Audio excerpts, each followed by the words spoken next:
अस्सलाम वालेकुम। आज आप लोग के साथ एक सीरीज शेयर करने जा रहा हूँ जो रंगे काया सो रंगे माया के हिसाब से।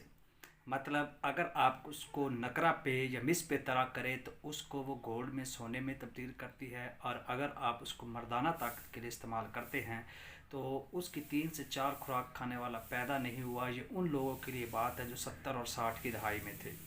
आज की क्वालिटी के लिए तो ये बहुत ही कलील मकदार में यूज़ करवाते हैं, बहुत ही कलील मकदार में। तो खैर इसके लिए आपकी जो चीज़ें चाहिए, पहला शीर मदार का अर्क निकाला हुआ, दूसरा आपके पास इलसी का तेल, और तीसरा आपके पास आब हरमल। तीनों को आप लोगों ने एक प्याले में डालें, यानी आब हरमल, इलसी का तेल और अर्क शीर मदार। ठीक है, अब आप लोगों ने लेने हैं छुआरे।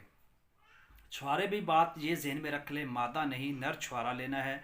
फॉर एग्जांपल अब आपके पास 1 तोला शिंगरफ है, उसकी 3 डलियाँ तैयार कर ले 3-3 ग्राम की या 3.25-3 ग्राम की। ठीक है, और तीनों छुआरों में उसको बंद करके, यानी छुआरा खोलें, उसमें से उसकी गुठली निकाल दें, वहाँ पर उस शिंगरफ को डाल के छुआरे को बंद कर दें। ऊपर कोई जो है वो पेड़ा आप आटे का बना के, एक पेड़ा सा बना लें, उसको बुब्बल में दबा दें। कहने का मतलब है कि छुआरे में शिंगरफ को बंद करके 3 छुआरे ले, तीनों छुआरों में 3 डलियाँ डाल दें जो 3.25-3 ग्राम की हों, और बुब्बल में आप लोग तशविया दें। मतलब है कि बुब्बल में तशविया देंगे, 2 घंटे बाद उनको छुआरों से निकाल कर वो इलसी का तेल, आब हरमल और शीर मदार का अर्क जो एक प्याली में डाला उसमें लथपथ करना है। दूसरे दिन फिर आपने छुआरों में आपने तशविया देना है। एक बात याद रहे, आप लोग कहते इसमें मेहनत है, आपने कम अज़ कम 100 से 120-30 तशविया देने हैं। शिंगरफ आपकी मोमिया भी होगी, कैमोनार भी होगी, और ये वो शिंगरफ होगी जो नकर। अब 3-4 महीने की ये गेम है, 2 दिन का नुस्खा नहीं है।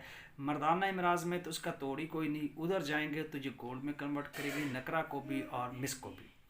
तो एक हद दर्जे की ये अक्सीर है, इसको बनाएं। और ये वो चीज़ें हैं, वो हैं अक्सीरें हैं जो बिल्कुल ख़ता नहीं होती। तो ये छुआरों वाली अक्सीर मैंने आप लोगों के साथ बताई कि इसको इस तरीके से आप लोगों ने तैयार करना है, और ये आपको बहुत ज़्यादा फ़ायदा देने वाली है। इसको बनाएं और इन्जॉय करें। शुक्रिया।